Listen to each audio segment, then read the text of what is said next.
Mommy and daddy, mommy and daddy, mommy and daddy. He saw, she saw, he saw, she saw, she saw, he saw. He saw, she saw. Hello and welcome back to He Saw, She Saw. And if you're just joining in, I'm Cory and this is my husband, Keith. And we love movies. Just not the same kinds. So we make each other watch a favorite movie from our past. One the other has zero interest in or shockingly has not seen. And we talk about it. So let's just go with Masterpiece. Am I going to get to watch this week? Masterpiece. Wow. Well, you're really watching your P's and Q's over there. I'm hoping it's going to help with the movie selection. So what is it that I get to watch? So you get to watch the Madonna movie, Desperately Seeking Susan. Who's that girl? Wow. Dad jokes already? Oh, I'm going to need every single dad joke in my arsenal to get through this week. Cannot believe I have to watch this movie. Okay, so why? I'm a good husband. Why do I have to do this? Why am I watching this? Well, because, first of all, you need to be cultured. Second of all, I just loved Madonna, and I love the Madonna movie, and okay, I'm going to admit something here, though. I am willing to admit that maybe the reason why I think it's such a wonderful movie is because I love Madonna so much, and because I was just all caught up in being like material girl. So I'm willing to be open to the fact that maybe it's not as great movie as I remember it. I mean, I've seen it in the last couple of years again. I too am open to this being a horrible movie. Wow. Just on the record. Okay, well, if you have that attitude, then. No, so I'm willing to admit that maybe it's not a perfect movie, but I think I'm still gonna love it because it's funny, and you'll see. I unfortunately will. So now I've got a question, because you mentioned so you wanted to be a material girl. Uh-huh. Like, you were young when this movie came out. So how did you even come across this movie? Did you come across it later, or? So okay, it was 1985, and so how old was I in 1985? You would be under 10. Oh, wow. I like how you're not telling everybody my real age. It's very gentlemanly of you. So I know my parents didn't take me to see this movie in the theater because I was under 10. And I know I probably didn't see it on TV because back then you had to wait a really long time for a movie to come to TV. So I think what probably happened was that, again, last time I talked about my grandmother, Grandma Betty, she, whenever I would go spend time at her house, like the week on my vacay, she would take me to the video store and she would let me rent whatever I wanted. And so I'm pretty sure that's how I saw Desperately Seeking Susan. Nice. I loved your Grandma Betty. She was so awesome. Plus, I didn't realize she was your movie enabler. So my family movie enabler was my Aunt Linda, actually. So that's how I got to see a couple movies that my parents weren't thrilled about, but Aunt Linda was taking me. Yeah. So shout out to Aunt Linda and to Grandma Betty. So. What movie did Aunt Linda take you to see that you shouldn't have seen? I want to say RoboCop. Wow, that is. I think that was might have been. I think it was RoboCop. Yeah. It was either that or Die Hard. Yikes! Both of the yikes. Now, I'm a little shocked by this because of just we both grew up in relatively conservative households. So, how did your parents take the Madonna attraction? Well, it's funny that you asked that. I have a vivid memory of discovering Madonna, actually. So I, at the time that she came out, had a new baby brother. And he would get up in the middle of the night and he would cry, like babies do. And I didn't want to hear it, so I would get up and I would take him to the living room and I would rock him back to sleep. And my parents appreciated it because they got to sleep a little. And so I would be sitting in the living room and I would just kind of turn on MTV at like 3 a.m. and wasn't allowed to really watch MTV. But, I mean, I was doing a service for the family. Madonna came on and it was the Borderline video. And she was just so cool. And she was just like, what is this style? And I just was like, wow, I really like Madonna. And You know, like, as you said, she was very controversial, so my parents didn't really want me listening to her, and I didn't understand any of the lyrics anyway. They went way over my head. And I was, you know, my parents would rather me listen to Debbie Gibson, which was fine. But, you know, they weren't all wet blanket. My dad's a drummer, so, and he was in several bands, and so they did allow me to buy Cyndi Lauper's She's So Unusual. That was my first cassette tape that I ever bought. Nice. So I got to, so she's kind of Madonna adjacent. So yeah, that's it. Now, is that where Time After Time, is that I think so, yeah. Time After Time and Girls Just Want to Have Fun. Oh, girls just want to have fun. Nice. Yeah, Time After Time is my go-to. And Girls Want to Have Fun is another iconic And song. I'm going to impress you. Oh, really? Yeah. Do you want to hear my impressive thing that I have to say? Of course. So, Girls Just Want to Have Fun, of course, has a wrestler in it. The guy that had his cheek pierced. Captain Lou Albano, who at that point was a manager. Okay. Previously, he was a pro wrestler, and actually, he was instrumental for the rock and wrestling connection in the 80s. Yes. So it should. Do you want the Wendy Richter tangent? I don't. Do you want to? Okay. No, if we could keep this tight. Yeah, when it comes to Borderline, great song. I think my first Madonna movie that I saw her in was actually a really bit part in a movie called Vision Quest, which is a movie about like a high school wrestler who meets an older woman of the world. I think I figured out. Okay, so I think we have a future entry, Vision Quest. So, but enough about Madonna. Yes. I Hate My Life. Let's move on to my gosh, movie you're gonna that love. is drastic. Is Clue. I can't wait for you to see this movie. So, a true story. I mentioned this before. I thought I was going to impress you when we were first going out. And Normally so you do. I saw the movie Clue DVD, hadn't seen it in decades, and was like, oh, of course she loves this movie, and she's going to be so impressed because I know her taste. And it's a movie that we're both going to love and have good memories of, and I gave it to you, and you opened it, and you were like, oh. Thank you. Clue. Thanks. And it's been on the shelf ever since. It has haven't got rid of it. It has a place of honor. Is it still covered in dust? In the cellophane? I know you grabbed it off the shelf. Oh, the cellophane's coming off, baby. We're watching that movie. I think you're gonna love it. It's smart cast. We'll see. All right, we shall see. Let's check it out. All right. We just watched Desperately Seeking Susan. Yes, we did. We saw Desperately Seeking Susan. I can now cross that off the list as a movie I've seen. Okay.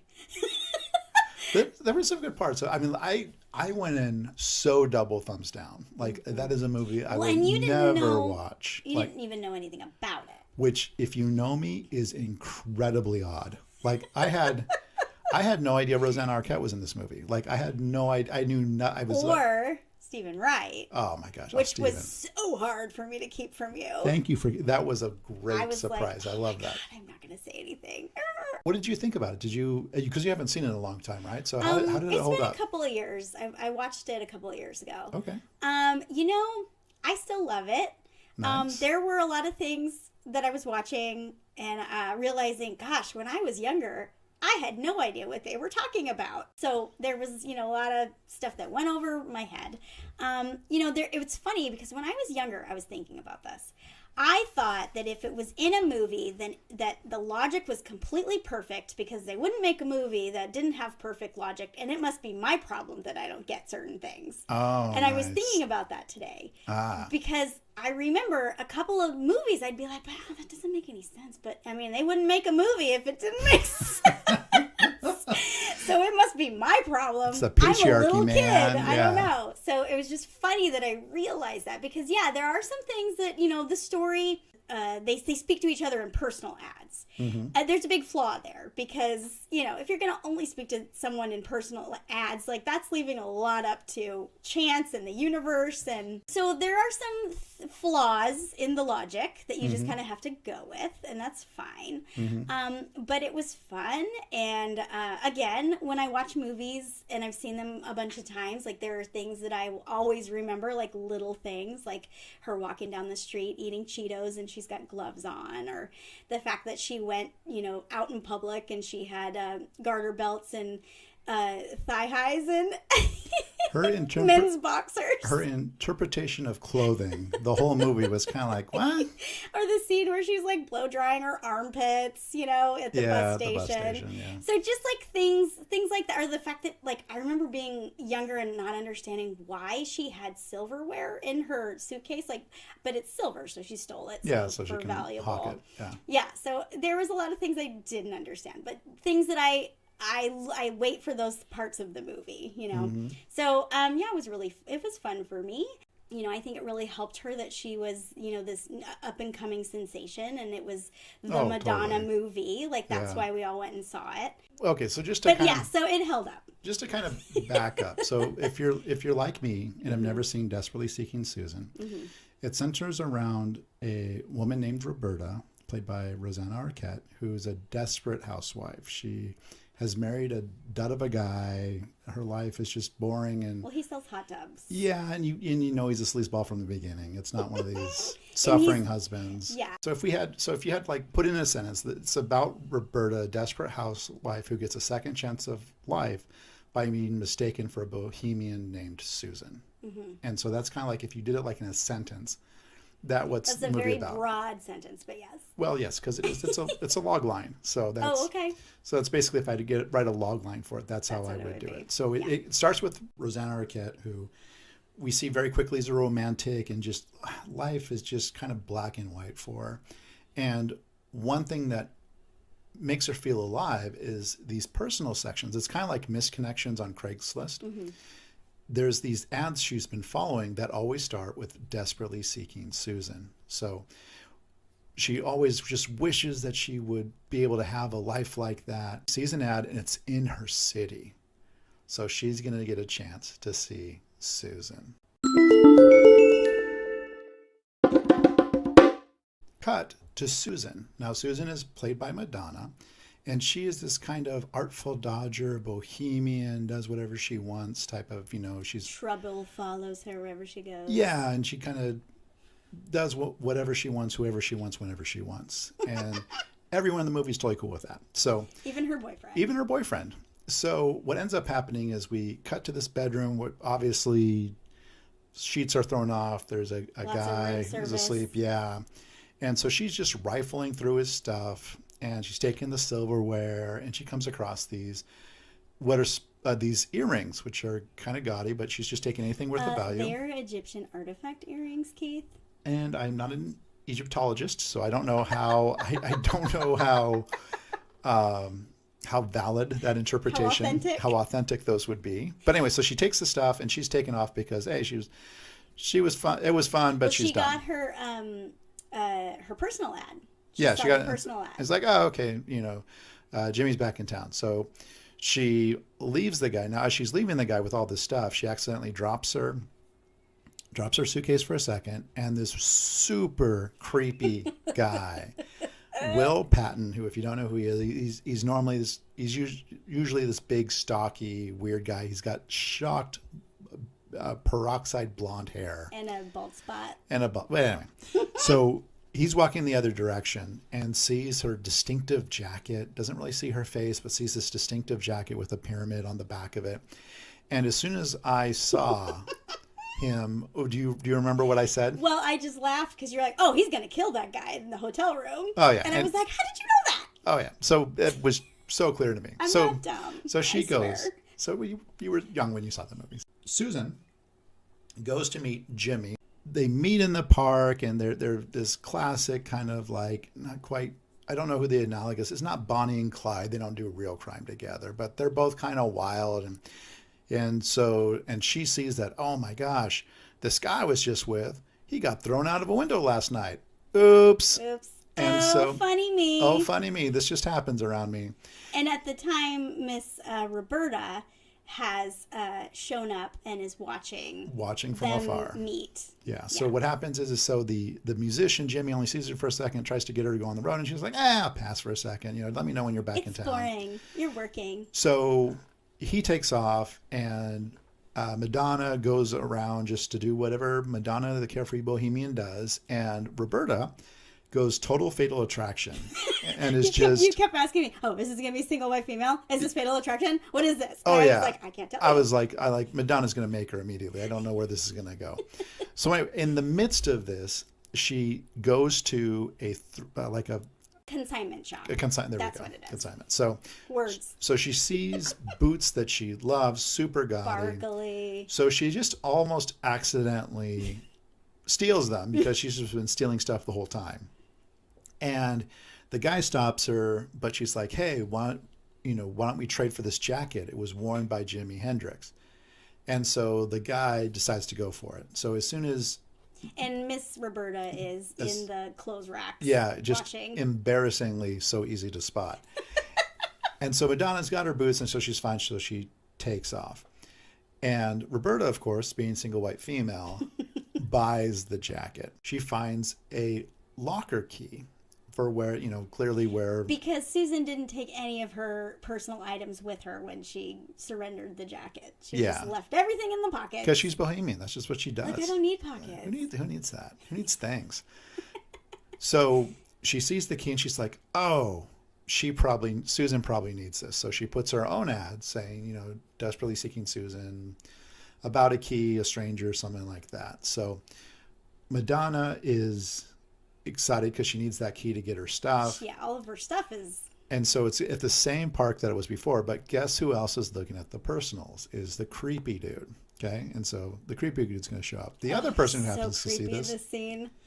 The other person who sees this is Jimmy. So Susan, the guy who's like doesn't care who she's with or whatever is like, hey, Who is this guy? Who's this guy? So he calls up his friend Des, played incredibly well by Aidan Quinn, and says, hey, can you just go and watch and make sure she's okay? The last guy she was with got thrown out a window. Can you make sure she's fine? And Des has nothing else to do. No, he's only in the middle of being a projectionist showing a bad 60s movie, like bad 60s science fiction movie. He's got a job. He's got a job. So they're all going to meet at this park. And so what ends up happening is the creepy dude is the one who finds Roberta wearing the jacket, which he remembers seeing in the hotel. And he needs to get those earrings back because they are priceless. They're Egyptian.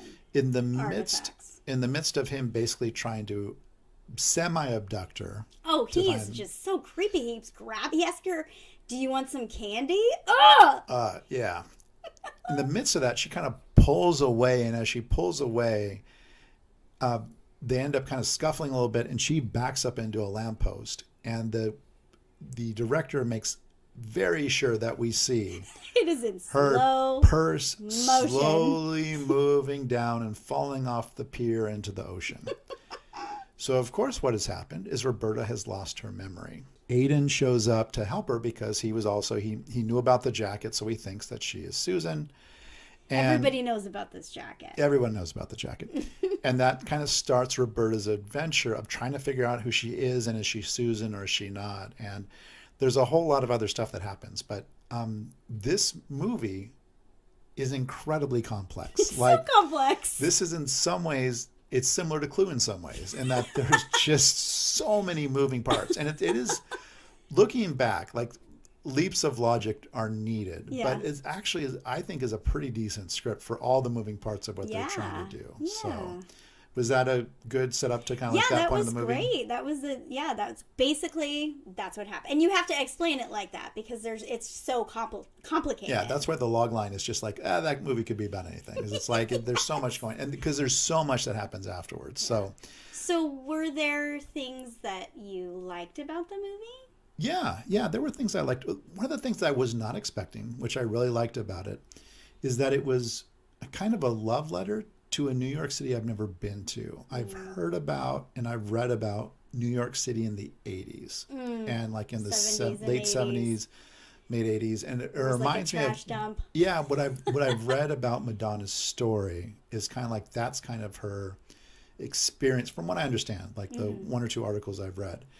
And so it was interesting to see New York like that. It was not. There was no gentrification. It was very seedy. It was literally trash in the street. The club scene, very interesting. And from what I understand, that's like how Madonna started, was basically finding, creating, playing those types of clubs. And so it was interesting to see Madonna in that element. Dancing to her own music. Dancing to her own. It was a good song. It was a good song. It was a good song. She's got a really good catalog. So, and that was Get Into the Groove? Get Into the I am horrible at song lyrics, so No. I'm going to be doing this a lot.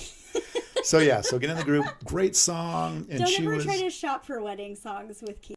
He's like, that song's great. Yeah, it's about breaking up. Yeah. Okay. Yeah. Anyway. Don't go break my heart. Some of the actors I thought were great. It's also kind of this funny, quirky movie. So I think Aidan Quinn was really good. Mm-hmm. I think that Rosanna Arquette was very good. I thought...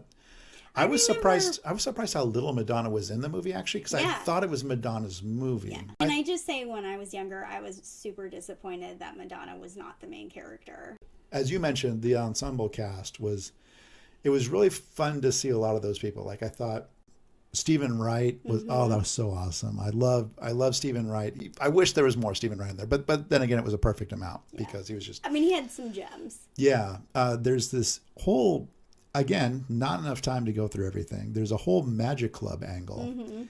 And everybody in there was just, from the band to John, from John Turturro is an MC. Oh my God. It's like, just think dying Magic Club. And the light club, but it's a 70s, magic club. Yeah. And it's like there's always a guy in a tux with ruffled. Oh my God, bad magic. That was kind of crazy. As I've gotten older, what I've realized is that there are movies that aren't for me. Like, they're not made for me. At least when I was younger, or like when I was in my early 20s, like doing movie reviews and stuff like that, like everything felt like it was made for me. And like if I didn't like it, it was because it was a bad movie. It wasn't that, oh, by the way, that movie's not for you. And I think that's what kind of like, this movie was directed by a woman. It was written by one too, I think. And so I think as well. And so it's not made for me. It was made for Cory. You know, it was made for people a bit older than her. And so that I guess archetype of what Madonna represents in that movie, I think was really important for a lot of women. To see someone like that. It's like Captain Marvel, when that came out like a couple of years ago, like I would listen to some of my students go like, oh, it was a horrible movie. I'm like, it wasn't written for you.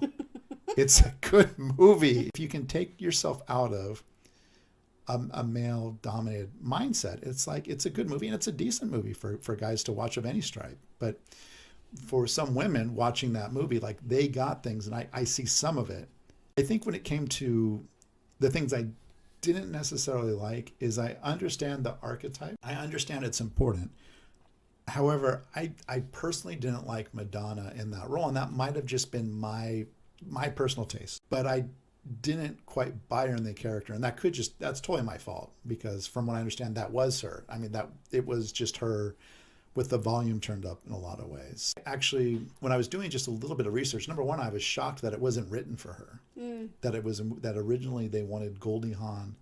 Oh my gosh, Diane Keaton. What? They wanted Diane Keaton to be Roberta, and they wanted Goldie Hawn. That is so funny, because when we were talking about it, just a tiny bit, we weren't talking too much. We were talking about like who else could like do this movie and have the movie, you know, be successful, and I was like, Goldie Hawn? No. It's a super tough role. Yeah. Super tough role to cast. Yeah. And it has still a cult classic reputation. I think it has to, you know, Madonna was absolutely the right role. I could see like a young Angelina Jolie or a young Rosario Dawson. They both kind of had like a little bit of toughness, like especially Rosario Dawson. Super hot.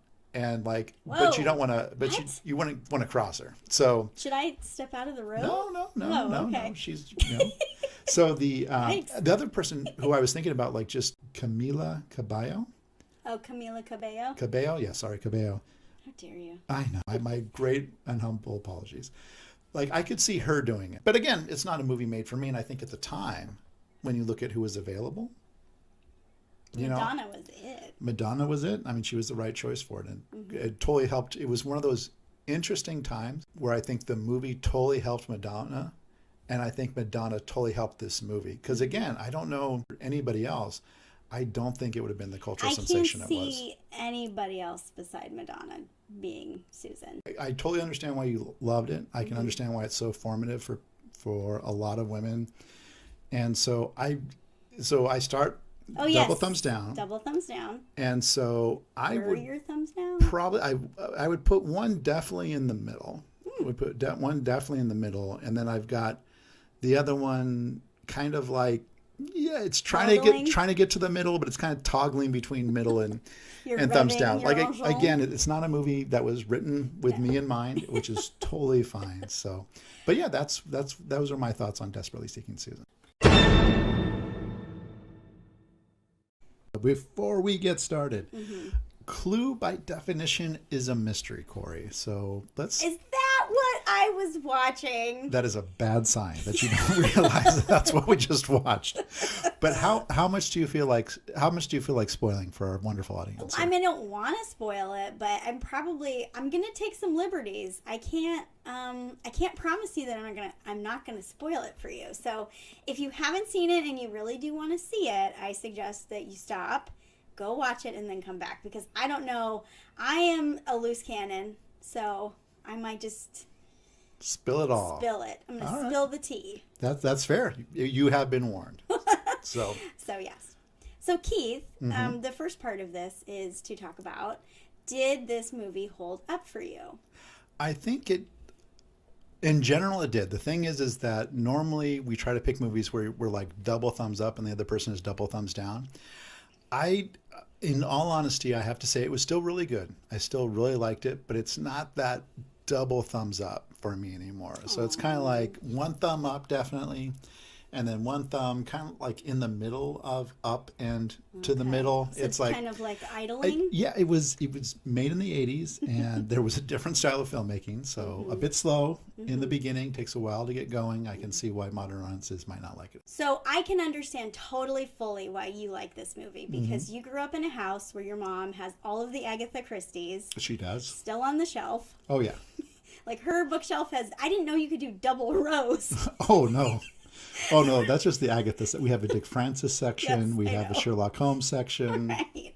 So you and your mother love crime procedurals, and I've tried to sit and watch them with you guys, but I like true crime. I like the true stuff, and it's because I like the forensics, and I like psychotic brains. I have a weird fascination with that, so that's why I like true crime. I have just kind of never really gotten into mysteries. I feel like my brain is different than everybody else's. Like, when I had to go get my teaching credential, I had to take this math test. Oh, I remember. And I had thought that I was finished with math. Like, my whole life, math has just been I have a learning disability. So, like, logic and spatial and abstract thinking is really hard for me. It gives me a panic attack. Like last time we were talking about the time that we were playing poker and I was having an attack inside my head. The funny thing is that you can do numbers or you could do words, and when words and numbers come together, that's when things don't compute always. So if you remember, when we were studying math, and I needed it to be linear, and I needed it to make sense, and when a problem all of a sudden didn't work like how it worked before, what did I do? You almost flipped the table. You almost quit on the spot on your dream of being a teacher. She was a trooper, and we kind of got through it. Yes. And how'd you do on your test? Well, I passed by 1 point. Woohoo! And now you can be a teacher. And now I'm a teacher. But so that's just kind of where I'm at. So abstract thinking and mysteries just have always been really hard for me to kind of wrap my head around. So Keith and I did a murder mystery dinner show. Keith still does it. I stopped doing it after I had our child. Even during that, at the very end, you would play detectives. It was an improv show. you'd get the audience involved, and so at the very end, if you were a detective, you had to do what was called a summation, so that everybody in the audience, they were trying to solve this thing, and so you were telling them all of the clues and how everything hooks up and whatever. And I would just let the other detective do the whole summation, and I would just go, yeah, right. Yes, that was usually my job. Yes. Is usually the other detective would look at me and say, "You know the summation, right?" And be like, "Oh yeah, no problem." Oh, They'd be yeah. that's. You were the summation kid. See, I think this is interesting because yes, you are so fascinated, and like I feel like if I would just tell you they were real, I have a feeling you would just I would have you more... would flip the switch. But anyway, okay. Yeah. So anyway, things aren't looking good for this movie Well, right off the bat. The cast did a good job. There were some running jokes and gags that, I laughed when there was like some snarky lines. Like I think at one point they're like, "Oh, why is the car stopped?" And because it's scared to death or something like that. Towards the end, when they were reenacting every possible scenario, I was just like, my head was spin, and the whole time that like I didn't understand what was going on yet, it was just like I was having like a panic attack because I was just like, oh my gosh, I don't understand. I know I will. So that's kind of like the time that I accidentally started watching Dead to Me, because I thought it was a comedy, and it's an amazing, wonderful show, but I had to binge the entire series that night because I needed to make sure that everything was okay. Yeah, I think Clue is very much, is there a crime that's happening which will have some internal logic that makes some sort of sense? Yeah. Is that 95% of the show? No, it's not. So it's very much, it's not, it is very not a procedural, very not true crime. So just with all that being said, okay, that's where my head is at. I did make a connection. I was in an Agatha Christie revival play called stage reading. It was a stage reading. It was a different name that they gave it, but it's based off of Agatha Christie's 10 Little Indians, which the title does not age well. No, but okay. But yeah, all these people are being blackmailed and they're being brought into this place and locked in, and one by one they get picked off. Which is like 90% of novels of like crime novels is that type of like, oh, everyone's in the same room and we're having to figure out the murder and is someone going to die? Okay. So Tim Curry plays Wadsworth the butler, and fun little fact, Keith. I went to I don't know if you know this. I went to Performing Arts High School. Oh, I am aware of that fact. But actually went with Tim Curry's niece. No way. Yeah. But anyway, just name dropping. Someone's niece. So we got Tim Curry, we got Martin Mull.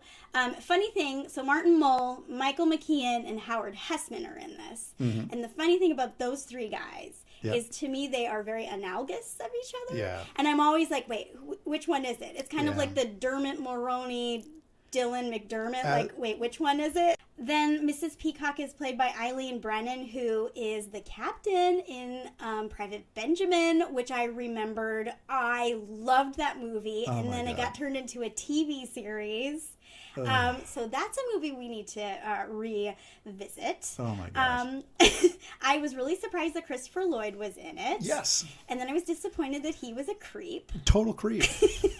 I hadn't known Leslie Ann Warren to be so vampy. I always kind of thought of her differently. And then we have Madeline Kahn, the queen. Yes. I love her. So she was in it. So we have all those people, and then Colleen Camp is the maid. And did you know that she played Mr. Vanderhoff's wife on Wayne's World? No, I didn't. Yeah, because I was like, Colleen Camp, why do I know that name? And so I looked it up, and that's who she is. So first off, Wadsworth shows up, and all the guests start arriving, and as you said, it is kind of a slow burn to get all of the people. Oh my gosh. I think they used to be literally required to show all of the credits ahead of time at the beginning. Well, and that shifted. Yes, I wonder when, because I thought that ended way before the 80s, but I guess some movies you see, it's still. Yeah, I think it was kind of the traditional. I think it might have been the Star Wars crawl. Oh. I think that's why, because Star Wars, George Lucas lost either membership in the producing guild or the directors guild because he was like, that's Because stupid. he didn't do it. So he wouldn't do it. And so he actually, And he saved us and then from having to watch and credits. it became one of the most popular movies of all time. And so they're like, oh, we're going to give you back your membership. They're all sitting at dinner and they're all wondering, like, why are we here? What is our connection? And like the women are still wearing their hats and their jackets. And I was like, it was bothering me. And then I realized, oh, well, they don't really want to be there. They want to leave as soon as possible. So that's why they still have all of their jackets and hats and such on. I did really like the dining room wallpaper. I have no clue what it was. But Oh my gosh, it was like a Tiffany blue and had like kind of like Oh, you a like gray Tiffany blue. Yeah, Moroccan okay, great. kind of Okay. like, yeah. So I did notice that, and that I really liked it. Okay. That's a bad sign when that's a good thing. Where it's like, what'd you like about the movie? Well, the wallpaper was- in a 5-second scene. Well, no, I am appreciating the set design. There you go. The set designer I like that. picked that wallpaper. Someone's got their BA in theater. That's right.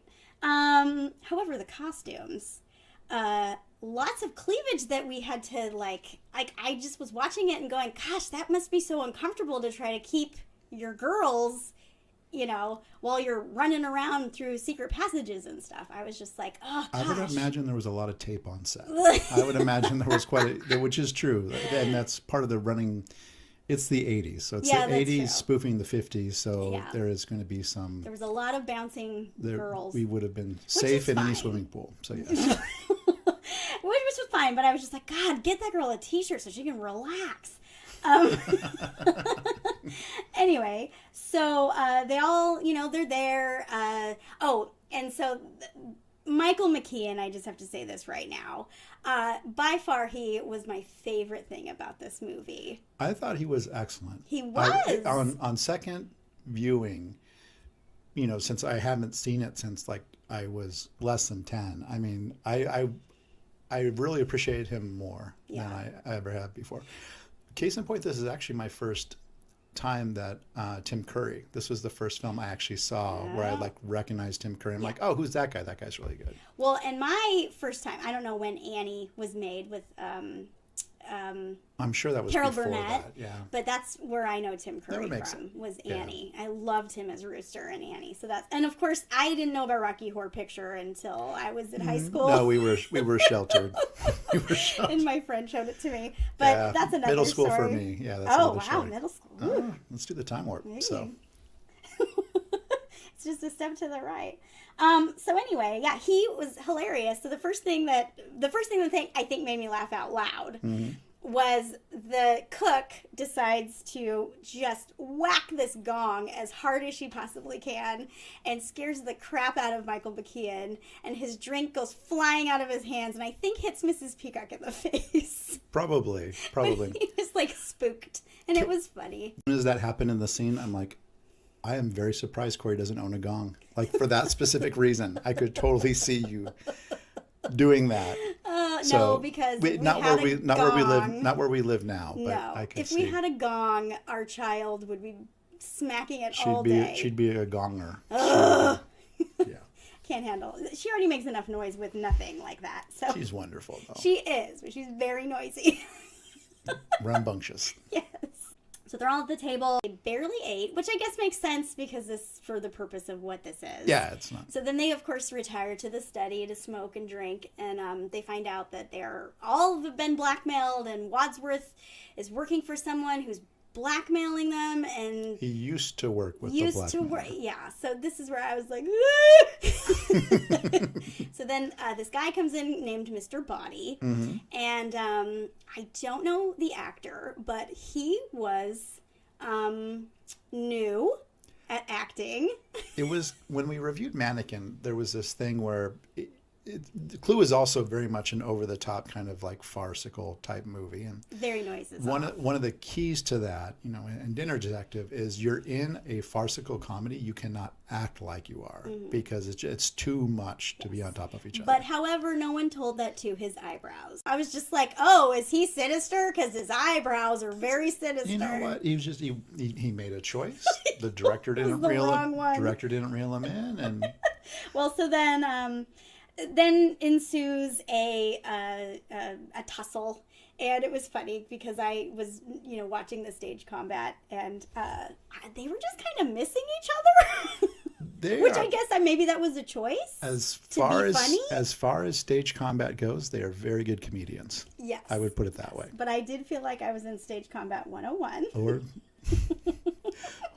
Or minus 101. Or minus 101. To that note, I think I would probably have liked it better if it was a stage production. Oh, I could see, never thought of that. with all of the running around and all of the physical comedy, I feel like for me, it just didn't read well to me as a movie. But if it was a stage production, like it was very rumors, like people coming in, coming out, coming in, coming out. So kind of Neil Simon, kind of like Noises Off, like a little farce. Well, and I didn't realize at that time, but when I do the summation in Dinner Detective, I am flat out ripping the crap out of what they do in Clue. Like that whole high energy. I'm running, and you've seen like I'm running around the room. I'm taking, I'm reenacting stuff. Well, I'm and he literally he's reenacting. He's using Michael McKean, in fact, as like some of the dead bodies. He was hilarious. And he did amazing. Like one time I got to perform for Edward Albee